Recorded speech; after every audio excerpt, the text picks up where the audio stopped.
এই এপ্রিল মাসের মধ্যেই মনসুকা ব্রিজ নির্মাণ সম্পূর্ণ করার কথা ছিল ঠিকাদার সংস্থার। কাজ সম্পূর্ণ না হলেই ঠিকাদারকে ব্ল্যাকলিস্ট করার কড়া হুঁশিয়ারি দিয়ে রেখেছিলেন খোদ জেলা শাসক খুরশেদ আলী কাদরি। ভালো করে এ নিয়ে বেশি কথা নেই, ঠিক আছে? যদি মানুষ অসুবিধার মধ্যে পড়ে তারপর আমাকে একটু কঠিন হতে হবে। আমি এখন পর্যন্ত আপনাকে টাইম দিই। কিন্তু কাজ শেষ হওয়া তো দূরের কথা, এতদিন ধরে কেবল পিলারগুলি দাঁড়িয়েছে। ছাদ থেকে শুরু করে ব্রিজের দুই দিকের অ্যাপ্রোচ রোডের কাজ সম্পূর্ণ বাকি। 3 বছর ধরে এভাবেই শামুকের গতিতে চলছে কাজ। আপনি কি মনে করেন যে ঠিকাদার সংস্থার উপর কড়া পদক্ষেপ নেওয়া উচিত এতে করে? হ্যাঁ, পদক্ষেপ না নিলে ওরা তো কাজে তো দ্রুততায় আগাচ্ছেনি তো। কাজ যে একটু যে বেশি করে লেবার দিয়ে বা মেশিনারি বেশি করে নিয়েছে যে কাজটা একটু তাড়াতাড়ি করতে হবে, সেই সব দিকে তো ওদের কোনো খোঁজ নেই। তো আমরা এটা দুর্ভাগ্যজনক ছাড়া আর কিছু বলার নেই। ব্ল্যাক লিস্টেড করা তো একটা প্রশাসনিক প্রক্রিয়া, নিশ্চয়ই ডিএম সাহেব সেটা ভেবে দেখবেন নির্বাচনের পর। আমরা হতাশ।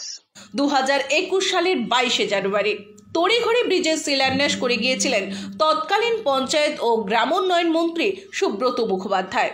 বরাদ্দ হয়েছিল প্রায় 18 কোটি টাকা। ব্রিজ তৈরির সময় সীমা বেঁধে দেওয়া হয়েছিল 1.5 বছর, কিন্তু শুরু থেকে কাজ থমকে থেকেছে দফায় দফায়। 2022 সালের শীতকালীন সময়ে কাজ করার যখন অনুকূল সময়, তখনও কাজ বন্ধ ছিল দীর্ঘদিন। 2022 সালের নভেম্বর মাসে ব্রিজের কাজে গতি আনতে তৎকালীন জেলা শাসক আয়েশা রানী শাহ মনসুকা এসে ঠিকাদার সংস্থার ম্যানেজারকে ডেকে ধমক দিয়ে বলেছিলেন 1 বছরের মধ্যে কাজ সম্পূর্ণ করতে হবে, তা না হলে ব্ল্যাকলিস্ট করা হবে ওই সংস্থাকে। কিন্তু তাতে কোনো টনক নড়েনি ঠিকাদার সংস্থার। পরের 1 বছরে কাজ সেইভাবে এগোয়নি। এরপরেই ক্ষোভ বাড়তে থাকে দুই পাড়ের হাজার হাজার মানুষের। প্রতিদিন গাঁটের টাকা খরচ করে বাঁশের সাঁকো বা বর্ষায় নৌকার ভোগান্তি থেকে মুক্তি পেতে এলাকার মানুষজন ব্রিজ তৈরির কাজে গতি নিয়ে চরম ক্ষোভ প্রকাশ করেন। এলাকার মানুষের ক্ষোভের কথায় পৌঁছায় নতুন জেলা শাসক খুরশেদ আলী কাদরির কানে।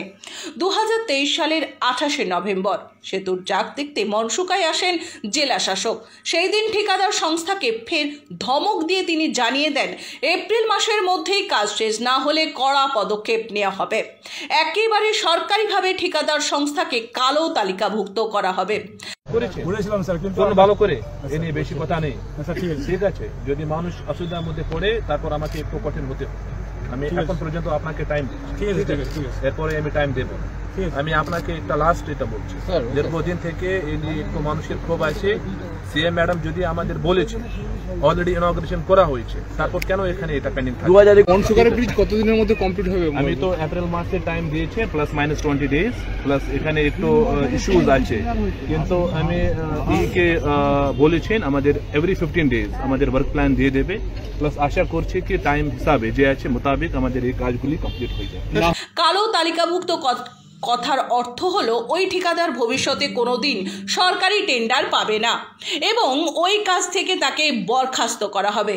কিন্তু সময় গড়ালেও সেই ধমকে কাজ হলো না। এখনো 1 এপ্রিল আসবে ব্রিজের কাজ শেষ করতে, এমনটাই মনে করছেন এলাকার মানুষ।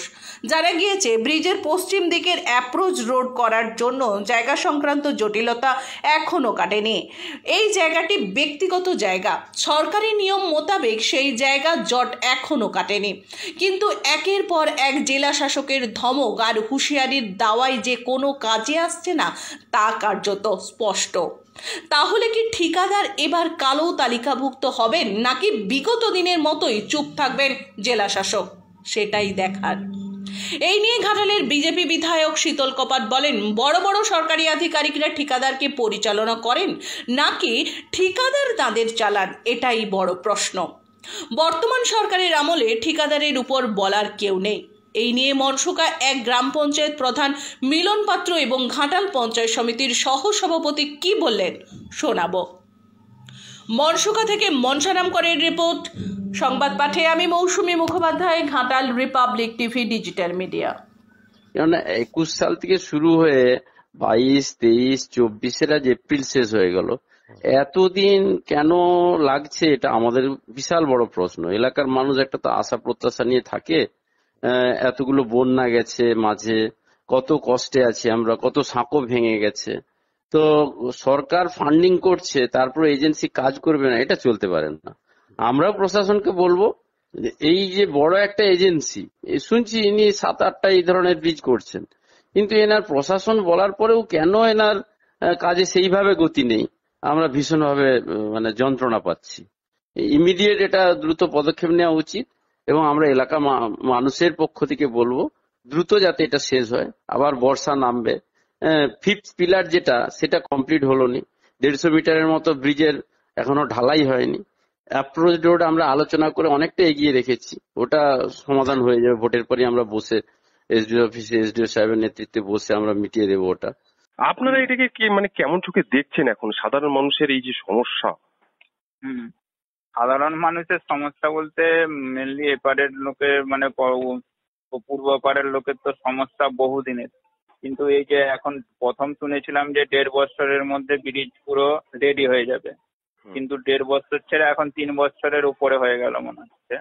এখনো কোনো কিছু জেলা শাসক বা মহকুমা শাসক একাধিকবার এসেছিলেন, কিন্তু বারবার বলে যাচ্ছেন ব্ল্যাক লিস্টে ফেলে দেবেন, কিন্তু কাজের গতি সেইভাবে কিন্তু একবারও এখনো পর্যন্ত বাড়েনি। বা এইটা নিয়ে এখনো কবে শেষ হবে এখনো কিন্তু এলাকাবাসী সেরকম ধোঁয়াশা কাটছেনি যে কবে শেষ হবে।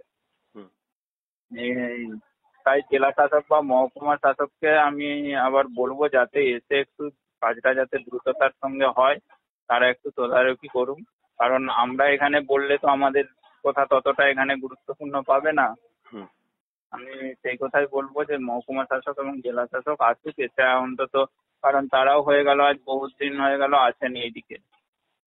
আপনি কি মনে করেন যে ঠিকাদার সংস্থার উপর কড়া পদক্ষেপ নেওয়া উচিত এতে করে? হ্যাঁ, পদক্ষেপ না নিলে ওরা তো কাজে তো দ্রুততায় মানে আগাচ্ছেনি, তো কাজ যে একটু যে বেশি করে লেবার দিয়ে বা মেশিনারি বেশি করে নিয়ে এসে যে কাজটা একটু তাড়াতাড়ি করতে হবে সেই সব দিকে তো ওদের কোনো খোঁজ নেই।